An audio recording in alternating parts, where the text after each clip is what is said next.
여러분의 인생은 지금 희극인가요? 아니면 비극인가요? 찰리 채플린은 말했습니다. 인생은 멀리서 보면 희극이지만 가까이서 보면 비극이라고요. 여기 100년 전 러시아에서 이 잔인한 진실을 가장 처절하고도 아름답게 그려낸 작가가 있습니다. 현대 희곡의 아버지 안톤 체호프. 의사였던 그는 현미경으로 세포를 관찰하듯 우리 삶의 구석구석을 해부했습니다.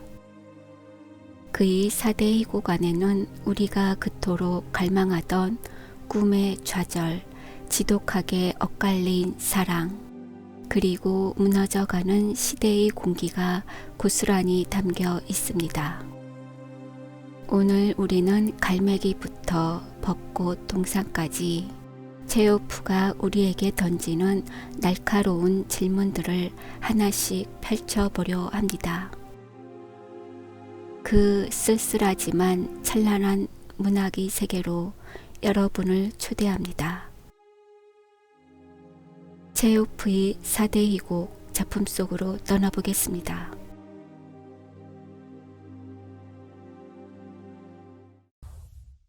구독, 좋아요 부탁드려요. 트레플로프는 외삼촌 소린의 영지에서 니나를 주연으로 내세워 파격적인 형식의 연극을 선보입니다. 하지만 어머니 아르카디나가 연극을 비아냥거리자 화가 난 트레플로프는 공연을 중단하고 자리를 떠납니다. 니나는 성공한 배우 아르카디나와 작가 트리고린의 명성에 매료됩니다. 트레플로프는 자신이 쏜 죽은 갈매기를 니나 앞에 던지며 자신의 처지를 비관하고 자살을 암시합니다. 트리고린은 이 갈매기를 보고 한 남자가 나타나 심시풀이로 그녀를 파괴한다는 소설 소재를 떠올립니다. 트레플로프는 자살을 시도하지만 실패합니다. 니나는 트리고린에게 완전히 마음을 빼앗기고 트리고린은 니나에게 모스크바 주소를 알려주며 비밀리에 만날 약속을 합니다. 2년 후 니나는 트리고린의 아이를 낳았으나 아이는 죽고 트리고린에게 버림받았습니다. 작가가 된 트레플로프 앞에 초라해진 니나가 찾아오지만 그녀는 여전히 트리고린을 사랑한다며 다시 떠납니다. 사랑과 예술 모두에서 좌절을 느낀 트레플로프는 결국 스스로 생을 마감합니다. 갈매기의 상징은 자유로운 존재였으나 누군가의 심심풀이로 죽임을 당하는 니나와 트레플로프의 비극을 상징합니다. 기존의 틀을 유지하려는 기성세대 아르카디나와 새로운 변화를 갈망하는 신세대 트레플로프의 충돌을 보여줍니다. 유명 작가 트리고린조차 대중의 평가에 공포를 느끼는 장면을 통해 인간의 보편적인 고뇌를 보여줍니다. 비상하던 꿈이 추락하며 남긴 상실의 아픔 갈매기였습니다.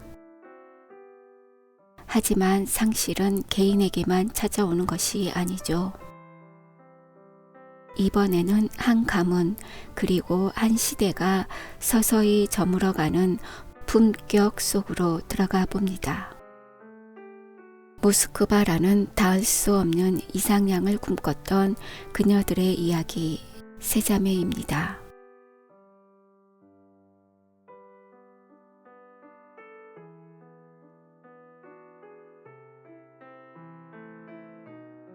이 작품은 모스크바로 가고 싶다라는 간절한 염원과 현실의 벽 사이에서 고통받는 인간의 모습을 아주 세밀하게 그린 작품입니다. 아버지의 사망 일주기이자 이리나의 이름의 날, 세 자매는 답답한 시골 도시를 벗어나 화려했던 과거의 상징인 모스크바로 돌아갈 꿈에 부풀어 있습니다. 이때 세련된 장교 베르시닌이 부임해 오며 생기가 돕니다.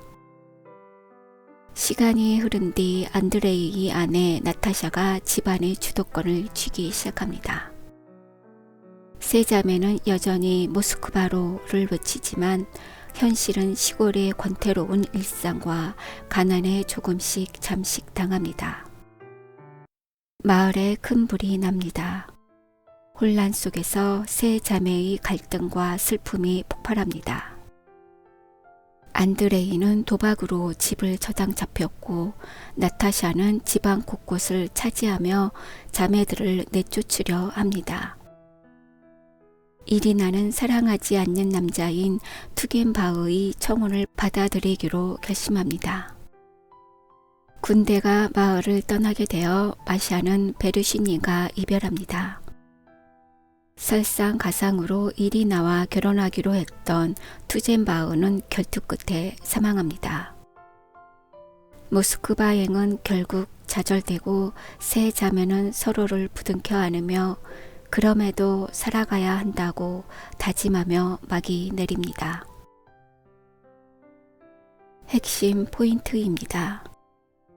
모스크바의 상징은 작중 인물들에게 모스크바는 단순한 도시가 아니라 도달할 수 없는 이상향입니다.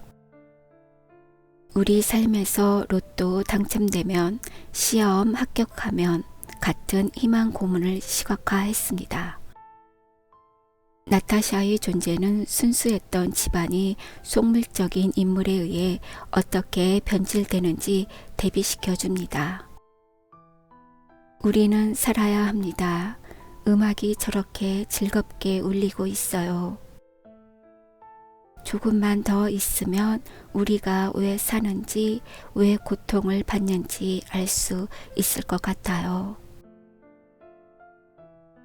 가고 싶은 곳에 가지 못하는 고통보다 더 잔인한 건 내가 평생 바쳐온 헌신이 아무 의미 없었다는 걸 깨닫는 순간일지도 모릅니다.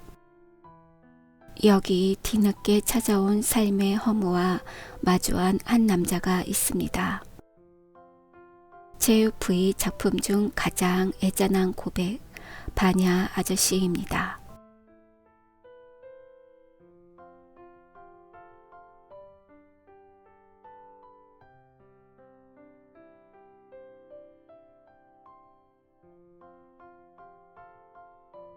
체우프의 작품 중 가장 인간적이고 애잔한 바냐 아저씨.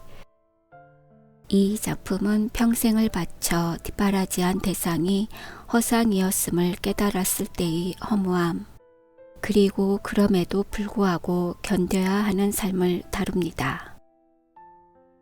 도시에서 퇴직한 교수가 젊은 아내 엘레나와 함께 시골 영지로 내려오면서 평온하던 일상이 깨집니다. 바냐는 평생 교수에게 순금하기 위해 노예처럼 일한 자신의 삶이 헛수고였다는 생각에 괴로워합니다.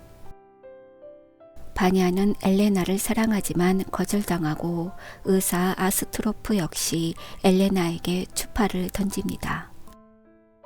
정작 아스트로프를 짝사랑하는 소냐는 그 사실을 알면서도 말 못하고 속만 태웁니다. 아무도 서로 연결되지 못하는 지독한 짝사랑의 굴레입니다.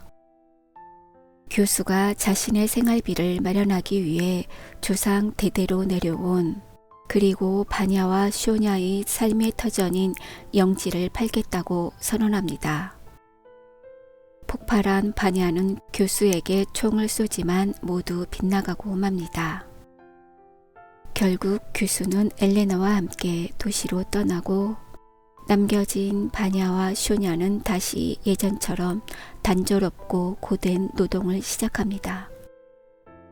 절망에 빠진 바냐에게 쇼냐는 눈물을 닦아주며 말합니다. 우린 살아가야 해요, 바냐 아저씨. 긴 낮과 긴 밤을 살아가고 죽음이 오면 평온히 쉬게 될 거예요.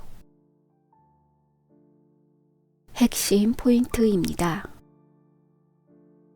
성공한 줄 알았던 롤모델 교수가 사실은 별거 아니었다는 것을 깨달았을 때의 헌탈을 느끼게 합니다.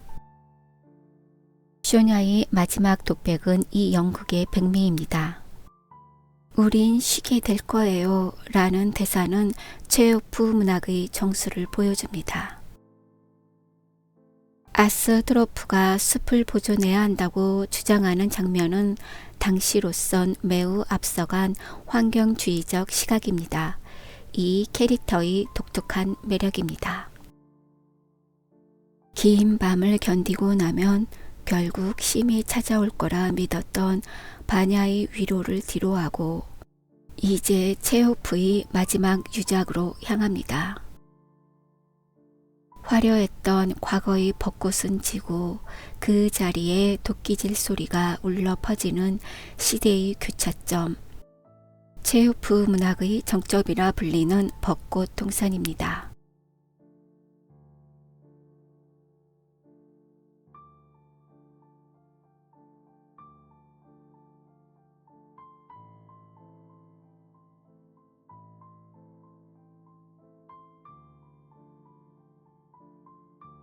체호프의 4대 희곡이 대미를 장식할 벚꽃 동산입니다. 이 작품은 몰락해가는 귀족 계급과 새로 떠오른 신흥 자본가 계급의 교체를 벚꽃 동산이라는 아름다운 공간의 경매를 통해 보여줍니다. 5년 동안 파리에서 생활하며 돈을 탕진한 라네프 스카야가 빚더미에 앉은 채 고향 벚꽃 동산으로 돌아옵니다. 하지만 동산은 빚 때문에 경매에 넘어가기 직전입니다. 상인 로파히는 동산을 살리기 위해 벚꽃나무를 베어내고 그 자리에 별장을 지어 임대 사업을 하라고 현실적인 조언을 합니다. 하지만 라네프 스카야와 가예프는 추억이 깃든 아름다운 나무를 벨 수 없다며 비현실적인 희망, 돈 많은 친척이 도와줄 거라는 등 애만 매달립니다. 동산의 경매가 열리는 날 역설적이게도 집안에서는 화려한 파티가 열립니다. 경매 결과 농노의 아들이었던 로파힌이 벚꽃 동산을 낙찰받습니다. 로파히는 기쁨에 겨워 소리치고 라네프 스카야는 절망하며 오열합니다. 벚꽃 동산을 떠나는 날 가족들은 각자 흩어집니다.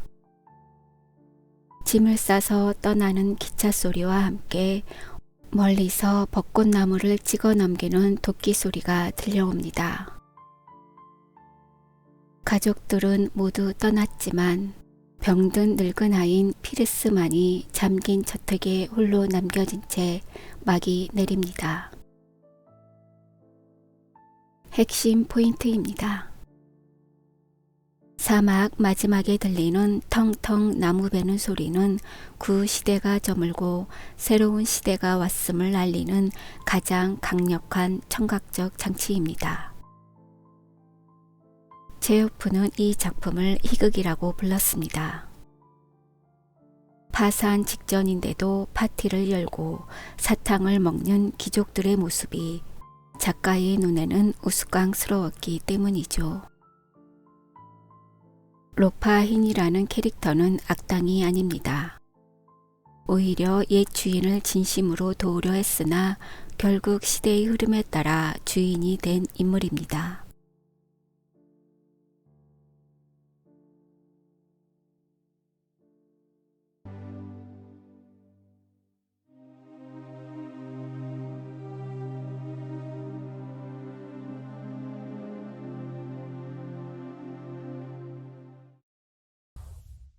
구독, 좋아요 부탁드려요.